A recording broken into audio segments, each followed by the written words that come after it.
Ayer se presentó el libro de la Ley de Servicios de Comunicación Audiovisual, Fernando, y hoy es el Día de las Telecomunicaciones y nunca más oportuno. Hoy tenemos visita. Así es, y nos visita el subsecretario general de la Presidencia, Gustavo López. ¿Cómo le va? ¿Qué tal? Buenos días. ¿Cómo están? Por acompañarnos.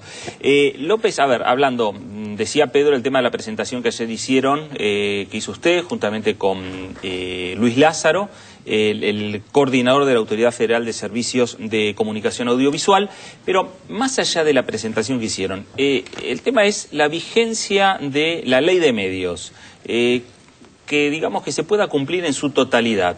¿A cuánto estamos? Porque hay un artículo que habla de la desinversión. Hay un artículo que está suspendido para el Grupo Clarín por la intervención del juez Carbone, ¿sí? La ley está plenamente vigente, es decir, que la ley se aplica para todos, también se aplica para Clarín, salvo un artículo. Cuando el juez Carbone, que es un artículo muy importante, ¿por qué? Porque la ley consagra por primera vez en la historia de la radiodifusión el derecho a las comunicaciones.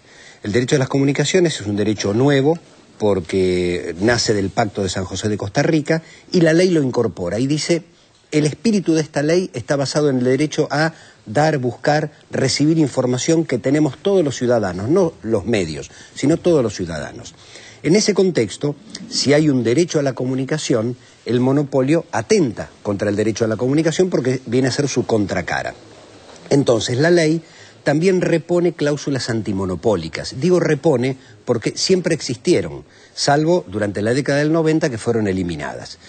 Cuando se reponen las cláusulas antimonopólicas, Clarín primero intenta evitar la ley. Presenta un recurso cuando se está discutiendo en diputados, después el Congreso la aprueba, recordemos, 3 diputados se presentan en distintos lugares de la justicia, hasta que finalmente la Corte, en marzo, abril, mayo, ya no recuerdo la fecha del año 2010, dice: la ley es válida, la ley es legal, la ley está vigente. Entonces presentan un recurso por un artículo, que es el artículo 161, que es el plazo de adecuación a la ley. Algunos lo llaman de desinversión, que era 1 año desde la reglamentación de la ley. Cuando el Estado apela y dice queremos que se resuelva, la Corte termina diciendo en octubre del año pasado: miren, una medida cautelar, que es una medida precautoria, una medida que debe durar un tiempo, no puede durar toda la vida. El juez hace 1 año que tiene el expediente parado, bueno, resuelva en un plazo perentorio. El juez contesta, a través de un fallo: yo no voy a establecer ningún plazo. El Estado apela y hace 3 días la Cámara Federal dice: el plazo máximo, no en este caso, en cualquier caso, para resolver una medida cautelar, es decir, una medida preventiva, es 3 años. Es un avance, por un lado, porque por primera vez se fija un plazo concreto. A nosotros nos parece excesivo, digo, claro. 3 años para resolver una medida cautelar, entonces 3 años desde que se inicia, es decir, ya llevamos 1 año y medio. Entonces, el Estado apelará a la Corte. Van a ser 5, en todo caso 10 dura una licencia, están en la mitad de lo que dura una licencia. En realidad, esto termina en la Corte, pero la Corte tendrá que resolver en las próximas semanas si ratifica los 3 años, si lo baja a 2, si lo baja a 1, en todo caso ya va a quedar de manera definitiva un plazo para una medida precautoria, que es, bueno, suspendo este artículo de la ley hasta que resuelva el fondo de la cuestión. Yo lo que creo que aquí hay 2 cosas en combinación. Bueno, primero, un tema netamente político. Se intentó por todos los medios no tener ley de radiodifusión. Tardamos 28 años en aprobarla en democracia. Luego empezó la etapa judicial. Bueno, yo diría que la etapa judicial está terminando. ¿Por qué? Porque ya hay una Cámara que fijó un plazo largo, pero lo fijó, y la Corte va a terminar de fijarlo en las próximas semanas diciendo: bueno, esta medida precautoria dura tanto. A partir de ese momento resolvemos la cuestión judicial. La otra cuestión, la política, creo que se resuelve el 23 de octubre.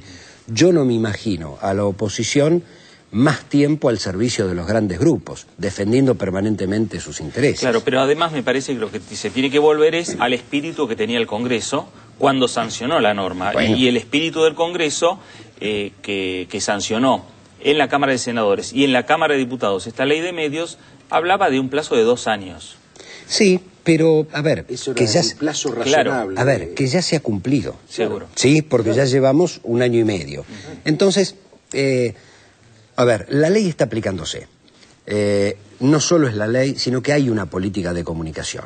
Está la red de tendido de fibra óptica de 10.000 kilómetros para todo el país para que haya una conectividad en todo el territorio de la nación con una red pública para no depender exclusivamente de los valores de la red privada.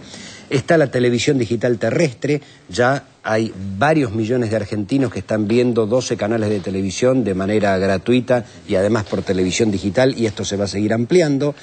Se está preparando el concurso para llamar a concurso de radios y canales de televisión. Es decir, la ley tenía un plazo para aplicarse y ponerse en práctica. Yo creo que antes de fin de año vamos a tener ya la licitación hecha y yo creo que el mapa del 2012 de la comunicación ya va a ser otra. Es decir, vamos a tener más radios, más canales de televisión, más oferta, mejores contenidos y vamos a terminar de resolver la cuestión judicial en el cortísimo plazo.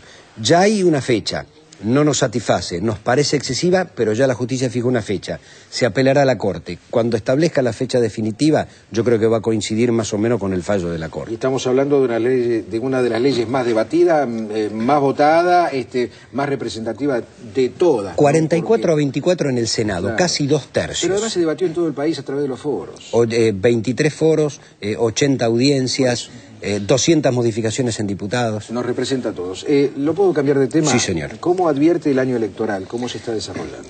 A ver, primero me parece muy importante porque la democracia funciona y funciona a pleno. Hay una crisis de representación en los partidos de la oposición. Esto es claro, se bajaron 2 de los principales candidatos a presidente en los últimos 30 días. Para aquellos que tenemos unos añitos más, a nadie se le hubiera imaginado que Balbín se podía bajar de una elección porque los números le daban mal.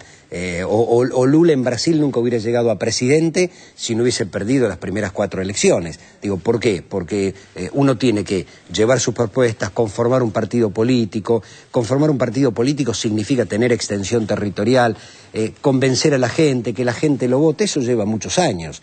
Esto no es tener plata, hago una campaña de televisión, si me votan bárbaro y si no me vuelvo a mi casa a hacer otra cosa. Digo, la vocación política es la posibilidad que a través de la política uno transforme la realidad de un país. Entonces, algunos se bajaron. ¿Cómo veo las elecciones? Veo a un gobierno trabajando a pleno, produciendo cambios, produciendo transformaciones, y a una oposición que hace 4 o 5 meses que no hace ni siquiera propuestas legislativas, que está realmente muy perdida y que lamentablemente, para el sistema democrático, no tiene condiciones de gobernabilidad. ¿Qué significa esto? Que si alguien creyera que pueden ganar, creo que no los votan. Digo, esto es lo grave para un sistema que requiere siempre equilibrios. Seguramente el radicalismo se va a recuperar un poco porque no quedan contrincantes, pero también está a la deriva, no sabes, un día quieres arreglar con Macri, otro día quiere arreglar... La política de alianza, el radicalismo. Exactamente, pero la política de alianzas expresa ideología. Digamos, la política tiene ideología, las ideologías son las ideas, es lo que uno cree que debe hacer para cambiar las cosas. Entonces veo un gobierno muy decidido que ha hecho un proceso de transformación, no solo desde el 2003, sino que lo profundizó a partir del 2007, y me parece que la gente está confiada, tranquila, y que va a querer que se profundice este proceso de transformación. Ahora, ¿y cómo ve usted que usted viene de una extracción de la Unión Cívica Radical? Sí. ¿Cómo ve usted hoy el radicalismo que tenía un bastión fuerte que era la ciudad de Buenos Aires y hoy no se sabe si puede arañar el 2% de los votos? Bueno, como ex radical lo veo con tristeza. El radicalismo nació como un partido popular. Con Alem, pero también con Irigoyen, que fue el primer presidente popular que tuvo la Argentina. No es la primera vez que el radicalismo, siendo un partido popular, pierde el rumbo. Le ocurrió en la década del 30, cuando se convirtió en un partido conservador después de la muerte de Irigoyen. Ahí nace Forja, Homero Mansi, Jaureche, después Scalabrini Ortiz, que son aquellos radicales que siguen queriendo un partido popular. Y Forja, en la década del 30, nace en el 35, termina dándole parte del pensamiento fundacional al peronismo. Hoy, como el radicalismo también está en una crisis conservadora desde hace mucho tiempo, junto con Silvia Vázquez, muchos dirigentes del país, hoy somos más de 40 intendentes que forman parte de Concertación Forja, hicimos lo mismo. No solo no renegamos de nuestro origen radical, sino que decimos, a partir de un origen popular como tiene el radicalismo, apoyamos y somos parte de un modelo productivo, nacional, popular, que encabeza Cristina Fernández de Kirchner y que nos invitó a participar Néstor Kirchner. Entonces, hoy el radicalismo debería ser parte de una alianza con el gobierno contra los intereses concentrados de la economía. Sin embargo, defiende los intereses concentrados de la economía. ¿Cómo termina la historia? Del 63% de los votos que sacó el radicalismo con Alfonsín en la ciudad de Buenos Aires en 1983, es probable que no llegue al 2% de los votos. Lo que nosotros le decimos a los radicales progresistas es, vótenos a nosotros, vote Forja, vote junto con el gobierno, porque lo que pensó siempre el radicalismo lo está haciendo este gobierno. Entonces, no importa, como decía un dirigente radical, quién lleva el palo, lo importante es cuáles son las banderas. Las banderas históricas del radicalismo, como las banderas históricas del socialismo, el cooperativismo, las está llevando, y las banderas históricas del peronismo las está llevando adelante la presidenta de la Nación. A ver, Rulo. Sí. Una pregunta. Hace pocas semanas acá estuvo Federico Pinedo del PRO y nos sorprendió con una respuesta. Dijo, una falencia que tiene la oposición en este momento es que no tiene propuesta. Lo dijo el propio Pinedo. La pregunta es, para un gobierno que está haciendo, inclusive intentando cambios institucionales, ¿no es una complicación también tener la falta de una oposición con la cual por lo menos confrontar ideas? ¿O? Sí, pero no es culpa del gobierno, es culpa de la oposición. Cuando dicen que el gobierno ataca a las corporaciones, en realidad es exactamente al revés. Como desaparecieron los partidos políticos de la oposición, quienes pasaron a ocupar la oposición real son las corporaciones. Entonces, ¿con quién discute el gobierno política? ¿Con los partidos? No, porque los partidos no están discutiendo. Entonces termina discutiendo con los verdaderos dueños. Cuando yo, que provengo del radicalismo y formo parte hoy del kirchnerismo convencido, critico al radicalismo, lo hago porque ha abandonado sus ideas. Es lógico que Macri actúe como actúa porque es lo que piensa. Y esa debería ser la verdadera oposición. Y deberíamos tener otros matices más cerca o más lejos del gobierno nacional. Como esa oposición, la ley de medios es muy clara. En lugar de discutir la ley de medios, salieron a defender los intereses de un grupo. Y entonces uno termina discutiendo con el grupo, porque los diputados y los senadores lo que hacían era defender los intereses de ese grupo. Entonces, ojalá que después del 23 de octubre la oposición ocupe su lugar, que es la representación del pueblo. No es la representación de determinados intereses, es la representación del pueblo. Y doy un ejemplo. En este canal tienen 2 lugares vacíos en el directorio, la oposición. La pregunta es, ¿por qué no se sientan? Si tienen que representar a la porción del pueblo que los ha votado en el directorio del canal, ¿por qué no se sientan en el directorio de la autoridad federal?